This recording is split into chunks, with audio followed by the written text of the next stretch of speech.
So you want to build an aftermarket frame 250R. Here's what it entails.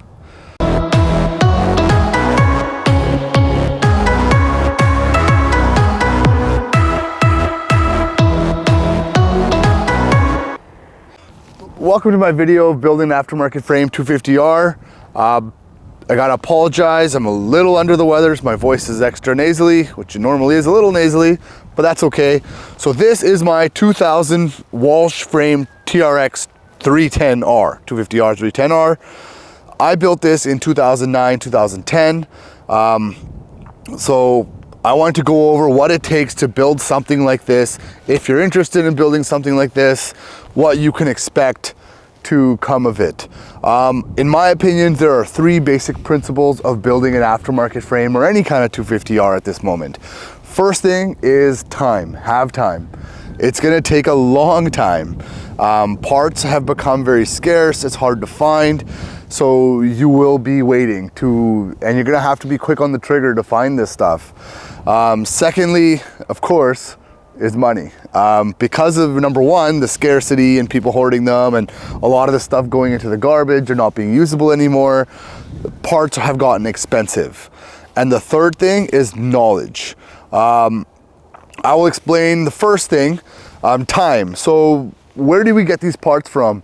Unlike before, you can't just go to eBay and just get click, click, click, click, and in 3 weeks, a whole bunch of boxes show up to your house and you have this quad ready to go.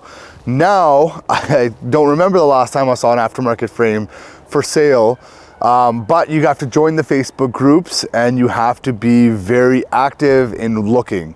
You have to constantly be messaging, have your money in your account, be ready to purchase when you see them, because these parts are few and far between now, and guys like me, guys like other 250R enthusiasts aren't selling this stuff anymore. I have boxes of things that I have no use for, but I don't want to get rid of it because what if I do?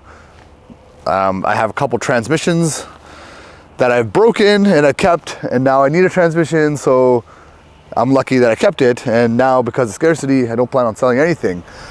So be on the trigger, be quick. I still check eBay, even though you won't really see much, but you might. Check your local Craigslist or marketplace.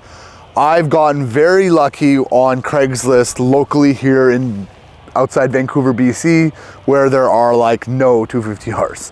I think there's, I'd say 10, and I know of who owns like 6 or 7 of them. So, nah, not much. Be quick on the trigger, check everywhere, have your money ready, and have your money ready. And second, number 2 is price. What can you expect this to cost? This frame in 2009 cost me $2,700 US dollars. That's the whole chassis, A-arms, frame, swing arm, stem, subframe. 2,700 USD. I don't think you're gonna get anywhere near this for that price now. Expect, I would guess, for the whole quad to be built somewhere in the 15,000 range. That's my guess. I know LED top ends now are 3,000 to 4,000. A whole motor is going to be 7,000 to 8,000 bucks, like a high-end, properly done motor. Pipes are now like a good one. This is a Sparks MX pipe in raw, a little bit on the ugly side, but a Sparks MX chrome pipe, they're 800 bucks now, right? Aftermarket shocks, you can spend as little or as much as you want. That's the one benefit.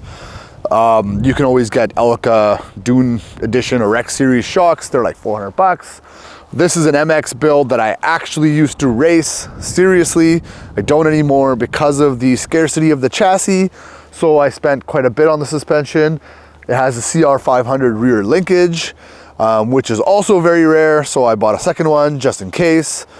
And so have your money ready. The money keeps going up because the parts keep getting rarer and rarer. I believe Full Bore is still making plastics time to time, or they did make a few runs. I do have a brand new set. I did buy a brand new set. I don't know if you can still get them from there, but I know you can't get Lakers, you can still get Mares, and the OEMs, we know the OEMs are in the $3,000, $4,000, $6,000 range now. So 250Rs are not cheap. Number 3, information. Where do I get my information from? Well, I've been around this for a while. So I started on EX Riders. All the old school data is still on the internet, so you can still search through it and read it. I think it was at ADV Riders or EX Riders, and you go to the 250R section, it's still there. My go-to now is Trx250r.org. A lot of good information there. And if you want a little bit of biased information, lots on 250R, Trx250r.net. Still a ton of good information there as well. But there is information. The reason you need information is to know what fits where and how. People have gone through it, so they'll tell you. One thing, this is a 400EX rear axle with their 400EX rear hubs with a 400EX anti-fade lock nut. So there's information that I've used. I do have a stock 250R caliper on there, but I know you can use a 450R caliper. The 86s can use the Honda Trx250r swing arm. So if you're looking to just get out and ride, the information will help you substantially save money on the cost of it.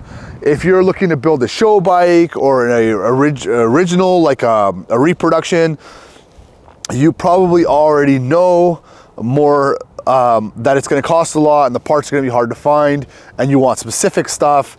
So that information there, you're still going to have to source these things. A lot of the OEM parts are not made for the motor anymore. Engine cases, believe it or not, this is my third or fourth set of engine cases on this quad right now. They used to be about $200-ish when I used to go through them when I was racing. They are like 4 times that now. Yeah, a good set of cases, $800 probably. So I am very, very careful to always check my axle bearings and swing arm bearings and things like that. The pipe fitment, the forums are great for that. They'll tell you which ones did the best. There's not a ton, unlike Banshee World, there's actually not a lot of dyno testing for what pipes make what, because there's so many cylinder variations and different like motor. So it's hard to not apples to apples comparisons aren't really out there. I'm running a Sparks MX pipe because it's the only one that fit on this quad. Believe it or not.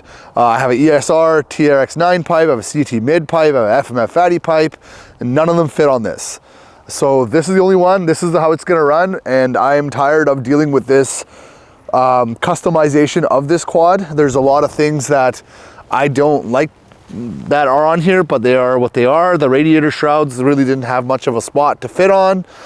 The airbox, couldn't get anything on there. Like I mentioned, the pipe already was a giant pain in the butt. The Nerf bars had to be cut and put on there and re-welded so they look like they fit, but they're actually custom. What else?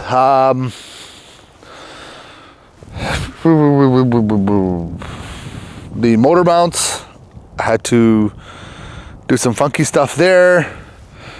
Yeah, there's things, but expect to wait. I would say give yourself a year to save up the parts, find the parts, make sure you have a healthy budget. I would start with a running 250R. I'm building my 86 right now, the 86. Check out the videos for that. There'll be some posted, another one about to film probably tonight or tomorrow. That's going to show the progress of that. So that is a all stock chassis coming from a all stock chassis, and it's getting put on and it is gone like butter. And every little knickknack or trinket thing that I'm missing, like I was missing the airbox rubbers, I was able to pull off the running quad. So that's why I say start with a running machine. Your time will be saved and you'll find it a lot easier. If you have any questions, put them in the comments below. Like and subscribe for more 250R information and videos, and Banshee stuff and truck stuff and car stuff, all sorts of recreational nonsense.